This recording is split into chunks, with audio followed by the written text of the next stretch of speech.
وہ جو دکانداروں نے وہاں پہ فسادات پھیلائے تھے اس کے اوپر بھی امریکہ بہت زیادہ اور اسرائیل کو بہت زیادہ امید تھی، لیکن کوئی خاص وہاں پہ ڈینٹ نہیں ڈالا جا سکا، جبکہ بہت زیادہ اس زمانے میں مساجد تک کے اوپر حملہ ہوا تھا، مزارات جلا دیے گئے تھے، بازار کے اندر افراتفری مچی تھی اور بڑے 3,500 لوگ مارے گئے تھے اس کے اندر۔ ٹھیک ہے، اگر اس وقت کچھ نہیں ہو سکا تو میرا نہیں خیال کہ اس وقت کوئی گروہ باہر نکلے گا، کیونکہ جو آیت اللہ خامنئی کے اوپر جو حملہ کیا انہوں نے، اس نے ایران کو مکمل طور پہ اکٹھا کر دیا۔ ٹھیک ہے، اب گورنمنٹ کے اوپر اعتراض ہو سکتا ہے، آیت اللہ خامنئی صاحب کے کچھ جو جیسچرز ہیں اس کے اوپر اعتراض کیا جا سکتا ہے، لیکن جو ان کا معیار ہے، جو ان کا وقار ہے، اس کے اوپر کوئی بات نہیں ہو سکتی۔ ٹھیک ہے، لہٰذا ایران جیسے سوسائٹی کے اندر، ایران جیسے معاشرے کے اندر آیت اللہ خامنئی کی ہلاکت اور شہادت کے بعد میرا نہیں خیال کہ کوئی شخص جو ہے وہ امریکہ کو سپورٹ کر سکے گا، کیونکہ وہ واقعی بڑے مکرم آدمی تھے اور لوگ بہت زیادہ عزت کرتے ہیں، بلکہ پورے اہل تشیع جو ہیں پوری دنیا کے اندر پھیلے ہوئے ہیں وہ بہت زیادہ ان کی عزت کرتے ہیں۔ دو ہی بڑی فگرز تھی، ایک آیت اللہ سیستانی ہے جو بغداد کے اندر، جو کربلا کے اندر ہے، یعنی کہ نجف اشرف کے اندر ہے عراق میں، اور دوسرے جو تھے وہ آیت اللہ خامنئی صاحب تھے۔ یہ دونوں بہت بڑی فگرز ہیں، اور ظاہر ہے اب صرف سیستانی رہ گیا، اور وہاں پہ شیعہ اہل تشیع اکٹھے ہو رہے ہیں عراق کے اندر، اور وہاں پہ بھی ہو رہا ہے، یہ صرف یہ ایران کے اندر اکٹھے نہیں ہو رہے بلکہ عراق کے اندر بھی اب بڑے عرصے بعد جا کے اہل تشیع نے اکٹھا ہونا شروع کر دیا، اور وہاں پہ بھی حالات جو کشیدہ ہو رہے ہیں۔ ٹھیک ہے، وہاں پہ گورنمنٹ جو عراق کی گورنمنٹ ہے اس کے لیے خاصے مسائل پیدا ہو رہے ہیں، تو یہ آنے والے دنوں میں بہت زیادہ مسائل پیدا ہوں گے۔ اچھا مجھے اس میں ایک چیز بتائیے گا جورج صاحب، یہ جو اتنی کمزوریوں کو ذکر کیا کہ ہم نے ان کا جی ڈیفنس سسٹم بھی فارغ کر دیا، ہم نے ان کے جی ایئر فورس بھی فارغ کر دی، تو یہ چیزیں تو ایران کے پاس پہلے کبھی تھیں ہی نہیں۔ ان کی نیوی تھی، اس میں کوئی شک نہیں ہے، نیول وہ فورس ہے، لیکن وہ بہت زیادہ اس کے اندر اتراتے نہیں تھے۔ اس کی وجہ یہ تھی کہ 45 سال ان کے اوپر پابندیاں رہی ہیں، تو اپنی نیوی کو بہت زیادہ ڈیولپ نہیں کر سکے۔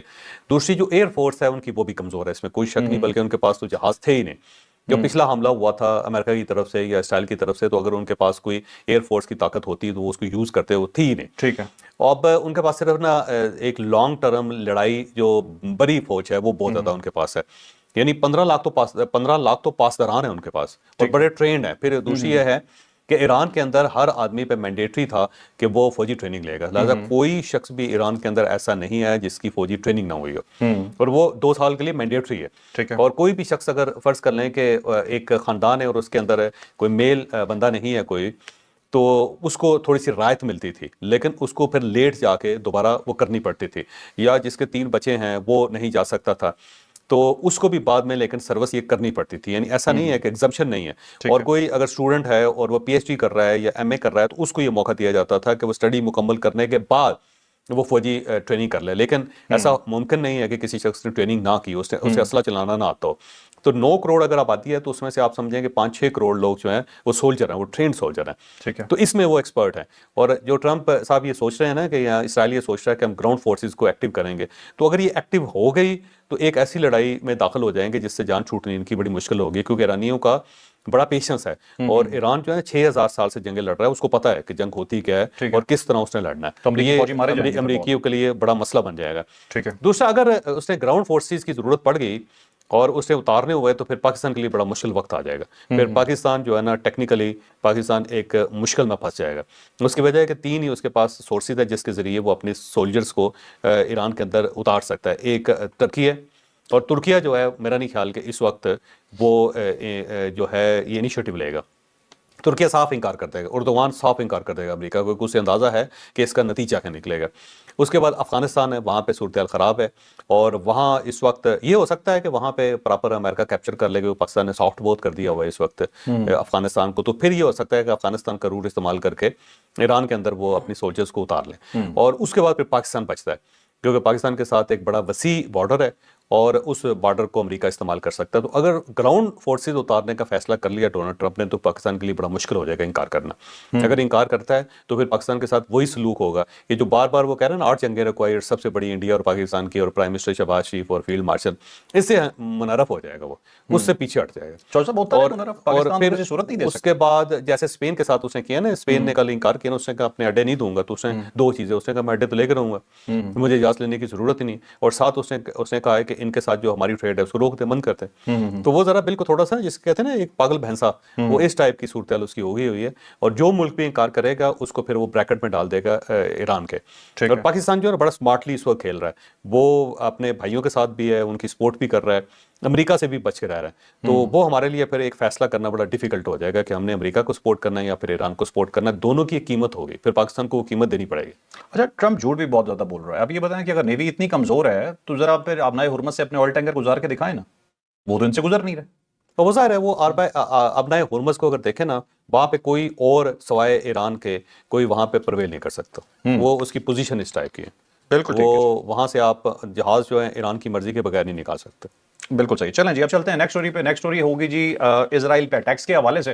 ہم آپ کو کچھ فوٹیجز دکھائیں گے جو ویریفائڈ فوٹیجز ہیں. جب میں نے یہ فوٹیجز پہلی بار دیکھی تو مجھے خود کو یقین نہیں آ رہا تھا کہ یہ اوریجنل ہے.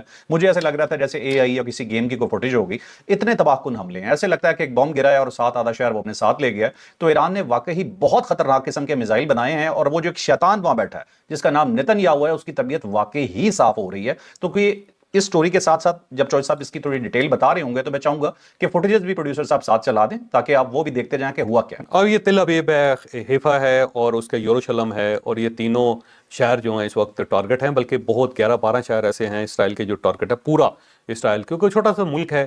اگر آپ اس کو نقشے میں دیکھیں تو آپ کو ایک پٹی سے نظر آتی ہے اور 1 کروڑ آبادی ہے اس کی، لیکن اس 1 کروڑ آبادی نے اور چھوٹی سی پٹی نے پوری دنیا کا ناک میں دم کیا ہوا ہے. اور یہ ملک بھی جو عرب ہیں ان کے علاقے چھین کے اس کو آرٹیفیشلی بنایا گیا تھا اور اس کے اندر تمام دنیا جہان کے جو یہودی ہیں ان سب کو آباد کر دیا گیا تھا. آباد کرنے میں بھی کوئی اعتراض نہیں ہے، ملک بنانے میں بھی کوئی اعتراض نہیں ہے. ملک اسی طرح بنتے ہیں تھوڑے تھوڑے کاٹ کے. مثلا دیکھیں نا ایران کے حصے کاٹ کے وہ ٹرکی کے اندر ٹرکی میں شامل کیے گئے، پھر افغانستان کے اندر شامل کیے. ملکوں کا جغرافیہ بدلتا رہتا ہے. یہ اسی طرح بنتے ہیں. وہ ادھر سے کاٹ کے ادھر جوڑ دیا، ادھر سے کاٹ کے ادھر جوڑ دیا. اس میں کوئی حرج نہیں ہے. اسرائیل اگر بنتا ہے تو بن جائے، لیکن فلسطین بننا بھی ضروری ہے. فلسطین بھی ایک انڈیجنس کنٹری تھا اور انڈیجنس کنٹری ہے، اس کو تسلیم کرنا بھی ضروری تھا. اور پھر جو کلینزنگ ہو رہی ہے وہاں مسلمانوں کی، وہ جو ہے اس کے اوپر اعتراض ہے، اس کے اوپر ایشو ہے. اور دوسرا یہ ہے کہ پورے عالم اسلام کو بلکہ پوری دنیا کا جو امن ہے اس کو خطرے میں ڈال دینا، اس کے اوپر اعتراض ہے. پھر غزہ کے اوپر جو اٹیک کیا گیا، وہاں جو جینوسائیڈ کیا گیا، اس کے اوپر اعتراض ہے. تو یہ جو چیزیں ہیں نا اس کے اوپر اعتراض کرنا چاہیے اور عالم اسلام کو اس کے اوپر ہے.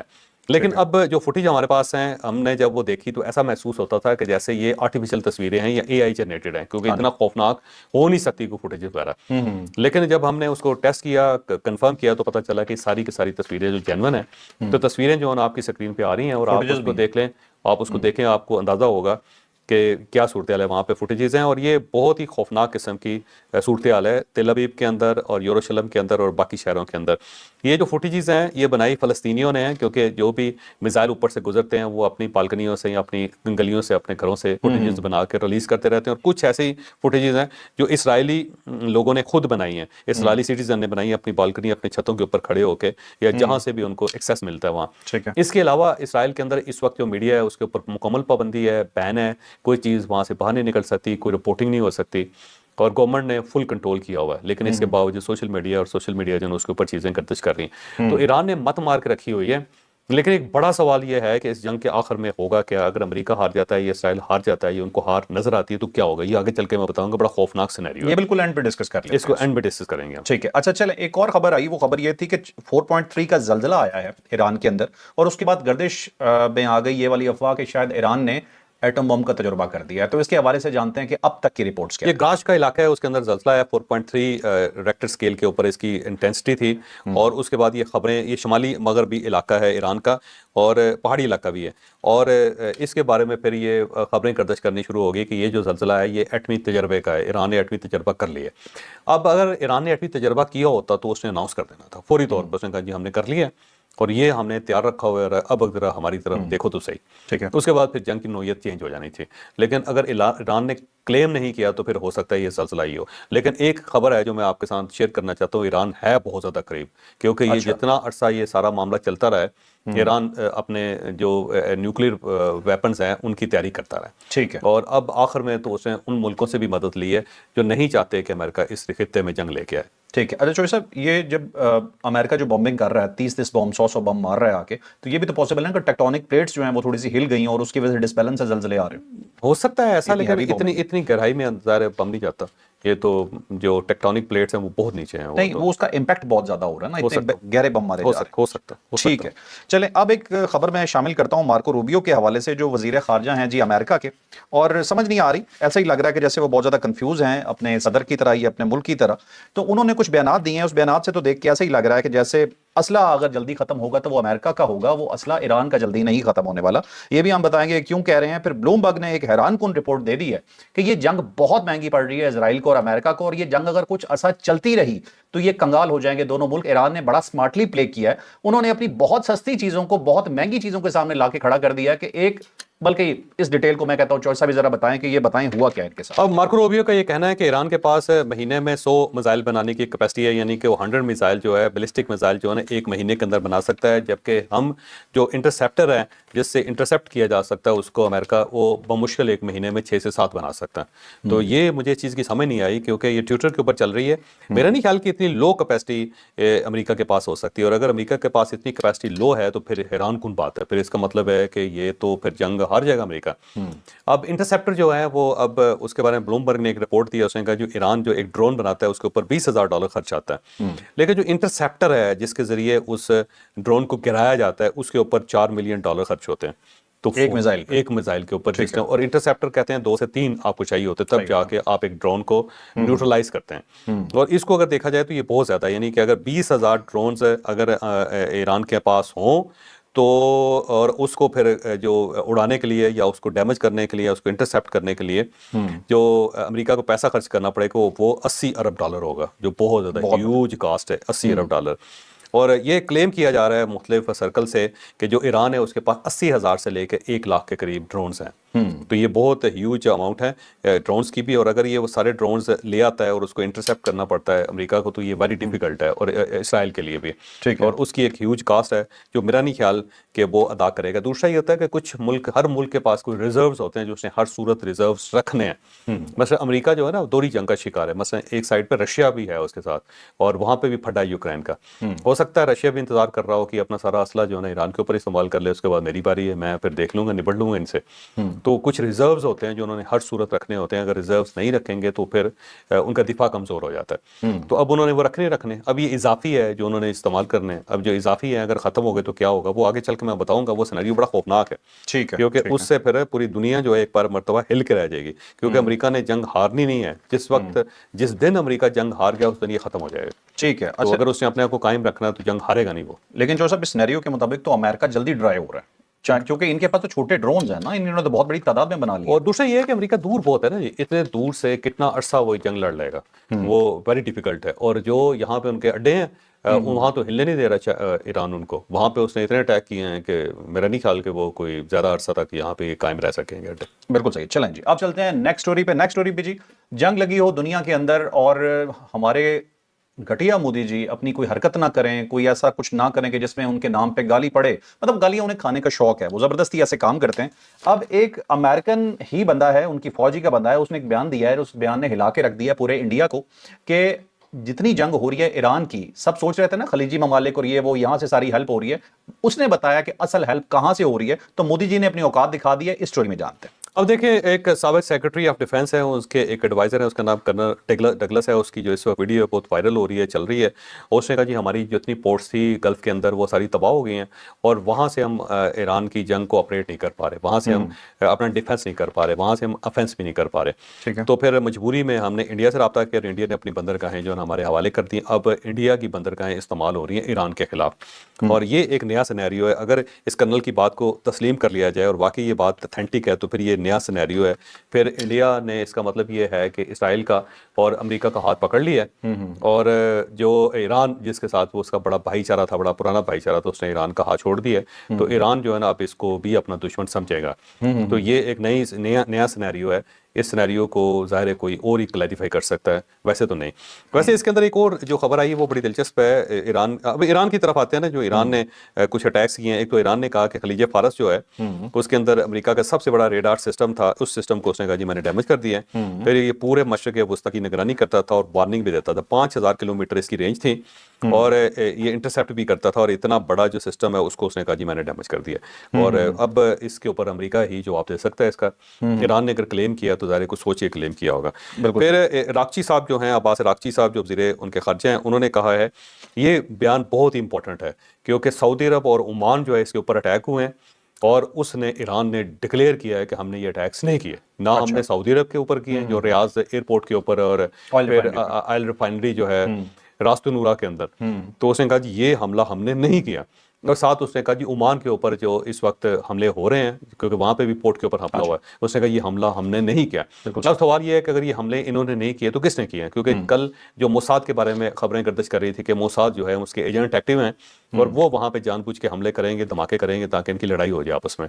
تو پھر ایران نے اگر یہ ڈکلیئر کر دیا ہے تو پھر اس کا مطلب یہ ہوا کہ موساد کے ایجنٹس ہیں, اور پھر یہ گلف کی اسٹیٹس کو سوچنا پڑے گا کہ یہ تو کون لوگ ہیں اور کیوں یہ چاہتے ہیں کہ پورا مشرق وسطیٰ تباہ ہو جائے. بالکل صحیح. اچھا, اس کے ساتھ ساتھ جو ہے نا ایرانی صدر نے کہا ہے کہ ہم حالت جنگ میں, لیکن اس کے باوجود جو گورنمنٹ کی سرگرمیاں وہ جاری اور ساری ہیں, تو وہ کہتے ہیں گورنمنٹ فنکشن کر رہی ہے, گورنمنٹ کولیپس نہیں کی. اور ساتھ ہی چین جو ہے اس کے وزیر خارجہ نے فوری طور پہ رابطہ کیا ہے اسرائیل کے وزیر خارجہ سے اور اس سے کہا ہے کہ آپ جنگ روکیں کیونکہ جنگ سے مسائل جنم لیتے ہیں اور پھر طویل عرصے تک یہ مسائل جو ہے چلتے رہتے ہیں, تو بہتر یہ ہے کہ آپ معاملات کو سیٹل کریں. اور اس سے پہلے چین کے وزیر خارجہ جو ہے اس نے عمان سے رابطہ کیا, ایران سے رابطہ کیا, فرانس سے رابطہ کیا اور رشیا سے رابطہ کیا. تو اب یہ چائنا جو ہے نا اس جنگ کے اندر آ رہا ہے. اب یہ جنگ کے اندر آ رہا ہے تو اس کا مطلب یہ ہوا کہ اس سے یا تو جنگ روکنے کی کوشش کرے گا, ویسے وہ فزیکلی اس نے یہ نہیں کہا جی کہ میں ان کے ساتھ کھڑا ہوں یا میرے جہاز حاضر ہیں.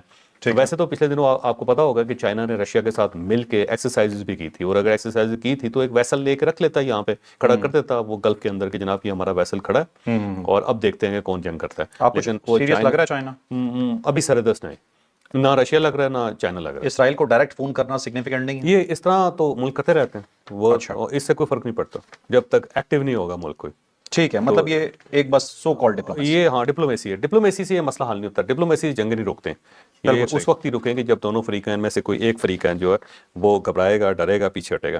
ایک اور خبر ہے, شہباز شریف صاحب جو ہے انہوں نے اپوزیشن کی قیادت کو بلا لیا, انہوں نے کہا جی دونوں ایوانوں کے جو قائدین ہیں ان کو طلب کیا, تمام جو سیاستدان ہیں ان کو بلایا اور وہ بریفنگ دینا چاہتے ہیں ساری صورتحال کے اوپر. صبح 11 بجے ان کی طرف سے بریفنگ ہے, لیکن جو اپوزیشن ہے اس نے پہلے تو ٹائم مانگا کہ ہم سوچ کے آپ کو بتائیں گے, لیکن اب یہ خبر آئی ہے تازہ کہ پی ٹی آئی نے انکار کر دیا. انہوں نے کہا جی پہلے ہماری عمران خان صاحب سے ملاقات کروائیں, ہم ان سے پوچھیں گے اور اگر انہوں نے الاؤ کیا تو ہم جائیں گے ورنہ نہیں جائیں گے. ویسے یار زیادتی ہے, ویسے نہیں. تو صاحب یہ ان کا رونا کب ختم ہوگا؟ ٹھیک ہے خان صاحب کے ساتھ زیادتی بھی ہو رہی ہے, کچھ بھی ہو رہی ہے, ایک منٹ کے لیے ان کے لیے بات مان بھی لیں, کیا اس سینیریو میں یہ بات کرنا بنتا ہے؟ نہیں کرنی چاہیے.